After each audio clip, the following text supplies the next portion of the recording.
دوای داگیرکرانی هەولێر هێزی پێشمەرگەی یەکێتی نیشتیمانی کوردستان لە دەوری هەولێر و سەر ڕێگای کۆیە خۆیان کۆکردەوە و چەندین ڕۆژ بەرگری قارەمانانیان کرد. بەڵام پاشتر بە ڕەچاوکردنی ئەو تاڵان و کوشتاری دوای داگیرکردنی هەولێر لە ناو شارەکەدا ڕوویدا بوو. سەرکردایەتی یەکێتی نیشتیمانی کوردستان بڕیاریدا بە شێوەیەکی کاتی هێزەکانی لە شارەکانی کوردستان بکێشێتەوە بۆ ناوچە سنووریەکان. بەڵام بەداخەوە ئەمەش نەیتوانی شارەکانی تر لە تاڵان و گرتن و ئازاردان و کوشتن بپارێزێ. ڕۆژی یەکینۆی 1996 سەرۆکی پارتی دیموکراتی کوردستان سوپاسنامەیەکی ئاڕاستەی سەرۆکی عێراق کرد و سوپاسی سەرکەوتنە هاوبەشەکەی لێکرد. چەند ڕۆژێکی کەم دوای پەلامارەکەی سیوێکیا یەکێتی نیشتیمانی کوردستان هێزەکانی کۆ کردەوە و ئامادەی کردنەوە بۆ ئازادکردنەوەی کوردستان. ئێمە ئەو سەرکەوتنی عەسکەریەی کە لە هەولێر و ناوچەی سلێمانی دوشمان هات بە شتێکی زۆر وەختی زۆر ساس و کاتی دەزانی. ئێمە کۆنترۆلی شارمان لەدەستداوە، بەڵام دڵ و دەرونی جەماوەری ئەو شارەمان کەسب کردووە و ڕاکێشاوە بەلای کۆماتە. ئێمە هەولێر بەس حکومەکەی بەدەست ئەوانەوەیە، بەڵام خەڵکەکەی لەگەڵ ئێمەیە، دڵی خەڵکەکەی گرێدراوی دڵ و دەرونی ئێوەیە. ئیمڕۆ ئەی پێشمەرگە قارەمانەکان هەموو کۆمەڵانی خەڵکی کوردستان چاویان بڕیوەتە ئێوە. هەموو کۆمەڵانی خەڵکی کوردستان چاویان لە دلێری و جوامێری و خۆراگرتن و قارەمانێتی ئێوەیە. ئێمەمانان ڕۆڵەی کۆمەڵانی خەڵکین، لە پێناوی کۆمەڵانی خەڵک یەکێتی نیشتیمانی کوردستان دروست بووە بۆ ئەوان خەبات دەکا، بۆ هێنانەتی ئاواتەکانی ئەوان تێدەکۆشێت. ئێمە ئەو هێزەین کە بەدەیان پێشمەرگە شۆڕشەکمان بەرپا کرد و دەرمان خست و ئەسپەتاڵمان بە ئەسپەتاڵ کرد. ئەی بەوان هەزار پێشمەرگانە چ دەکەین بە دوژمن؟ هەشیان بەسەر، بڕیان بەسەر، بزانیان بەسەر ئەسنووری بە کۆمەڵانی خەڵک. ئێمەش دەماتوانی هەندێک دەوڵەت بێنێ، بەڵام ئێمە هەرگیز ئەوەمان نەویستووە و هەرگیز ئەوە ناکەین. ئێمەش دەماتوانی لە دەرو جیران داوای یارمەتی بکەین، بەناوە دەماتوانی هێزش بێنین، بەڵام ئەوە یەکێتی نیشتیمانی کوردستان نییە هێزی بێگانە بێنێتە سەرخاکی کوردستان. ئێمە پشت ئەسوورین بە ئێوەی قارەمان، بە برا پێشمەرگە قارەمانەکانتان، بە کۆمەڵانی خەڵکی کوردستان، بە هێزی لە بن نەهاتی کۆمەڵانی خەڵکی کوردستان. یەکێتی نیشتیمانی کوردستان ڕۆڵەی دڵسۆز و وەفادار و تێکۆسەر و پێشڕەوی کۆمەڵانی کوردستانە. یەکێتی نیشتیمانی کوردستان ڕۆڵەی سەباتە، ڕۆڵەی فیداکاریە، ڕۆڵەی کۆڵنەدانە. خۆی هیچ هێزێک ناتوانێت یەکێتی نیشتیمانی کوردستان لەناوبەرێت. لەم ڕۆژانەی داهاتوودا، لەو هەفتانەی داهاتوودا ئەوانەی بە خەیاڵی خاویان پێیان وابوو یەکێتیان دەرهێناوە لە بەری مەیدانەکە دەبینن چ گورزی بشندا لە دەست قارەمانەکانی یەکێتی.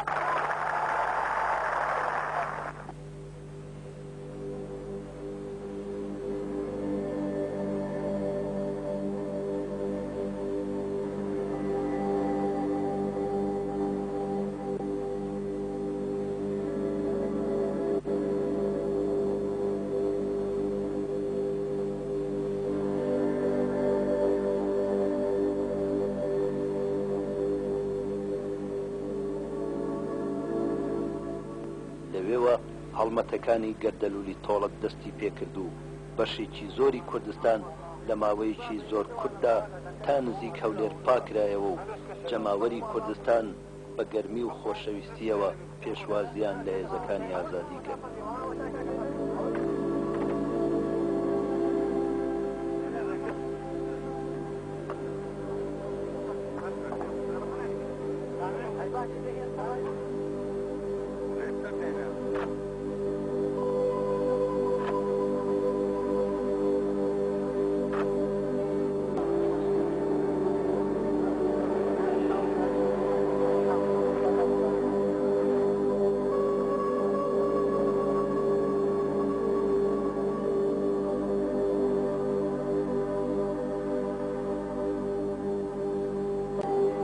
هێزەکانی یەکێتی نیشتیمانی کوردستاندا بێنێ، بەڵام نەیتوانی نەمل بە خەڵکی کوردستان کەچ بکات، نەبڕوا ورەی هێزی پێشمەرگی کوردستان بەڕوخێنێ. ڕۆژانی گەردەلوولی تۆڵە چاکترین شایەتی ئەو ڕاستیە بوون.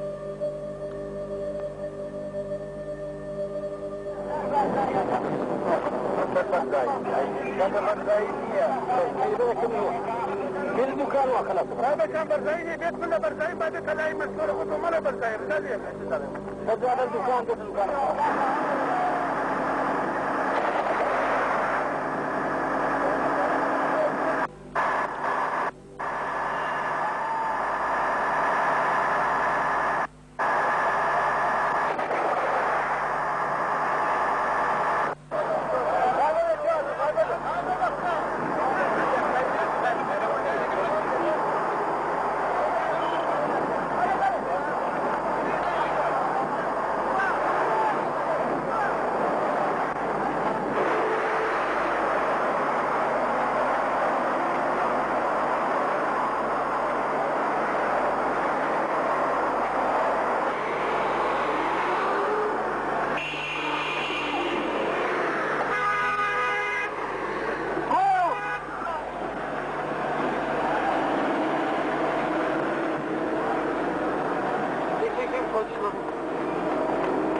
Merhaba.